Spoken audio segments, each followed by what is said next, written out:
7 దినాల తర్వాత బీఆర్ఎస్ అధినేత మాజీ ముఖ్యమంత్రి కేసీఆర్ తెలంగాణ భవన్ చేరుకున్నారు. బీఆర్ఎస్ పార్టీ ఆవిర్భవించిన 25 ఏళ్లు అవుతున్న సందర్భంగా ఈ ఏడాది మొత్తం పార్టీ సిల్వర్ జూబ్లీ వేడుకలు జరపాలని నిర్ణయించారు. ఈ క్రమంలోనే తాజాగా తెలంగాణ భవన్లో పార్టీ 25 ఏళ్ల వేడుకలు, పార్టీ బలోపేతానికి సంబంధించి కీలక చర్చలు జరిపారు. ఈ సందర్భంగా ప్రజల కోసం పోరాటం చేసేది ఒక్క బీఆర్ఎస్ పార్టీనే చెప్పారు.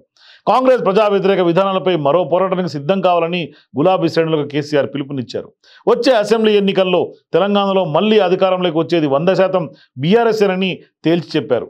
ఈ క్రమంలోనే సొంత పార్టీ నేతలపైనే గులాబీ బాస్ తీవ్రంగా మండిపడ్డారు.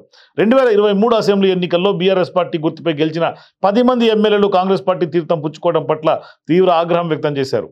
సార్వత్రిక ఎన్నికల సందర్భంగా పార్లమెంట్ ఎన్నికల్లో ఘోరంగా ఓడిపోవడంతో బీఆర్ఎస్ పార్టీ నేతలు అంతా నైరాశ్యానికి గురయ్యారు. అప్పుడు పార్టీలోనే ఉంటూ పార్టీకి వ్యతిరేకంగా ప్రచారం చేశారని కేసీఆర్ మండిపడ్డారు. ఓడిపోయినంత మాత్రాన పార్టీ పని అయిపోయినట్లే కాదని కేసీఆర్ తేల్చి చెప్పారు. అలా అనుకొని పార్టీ మారిన 10 మంది ఎమ్మెల్యేలకు ఆయా నియోజకవర్గాల ప్రజలే బుద్ధి చెప్తారని వెల్లడించారు.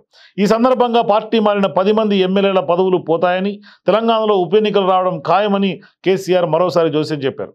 ఈ ఎన్నికలకు పార్టీ నేతలు, శ్రేణులు ఎప్పుడూ సిద్ధంగా ఉండాలని ఈ సందర్భంగా పిలుపునిచ్చారు. ఇక మరికొన్ని రోజుల్లో జరగనున్న స్థానిక సంస్థల ఎన్నికల్లో పార్టీ కోసం కష్టపడాలని కార్యకర్తలకు కేసీఆర్ దిశానిర్దేశం చేశారు. రేవంత్ రెడ్డి నేతృత్వంలో కాంగ్రెస్ పార్టీ ప్రభుత్వంపై ఇంత తొందరగా ప్రజల్లో ఇంత వ్యతిరేకత వస్తుందని అనుకోలేదని పేర్కొన్నారు కేసీఆర్. వచ్చే ఎన్నికల్లో కాంగ్రెస్ పార్టీని ఓడించాల్సిన అవసరం ఉందన్నారు.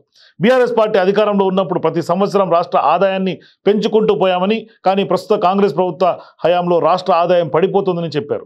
తమ ప్రభుత్వంలో ఉన్న అధికారులే ఇప్పుడు ఉన్నారు, కానీ ప్రస్తుత ప్రభుత్వానికి వారితో పని చేయించుకోవడం సరిగ్గా రావడం లేదని విమర్శించారు.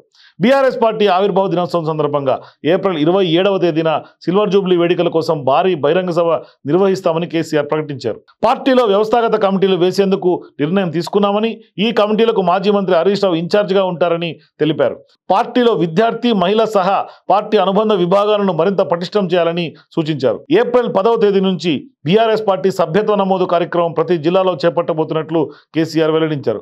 అదే రోజున బీఆర్ఎస్ సన్నాహక సమావేశం పెట్టి పార్టీ ప్లీనరీ సమావేశాలపైన కూడా చర్చిస్తామని కేసీఆర్ తెలిపారు.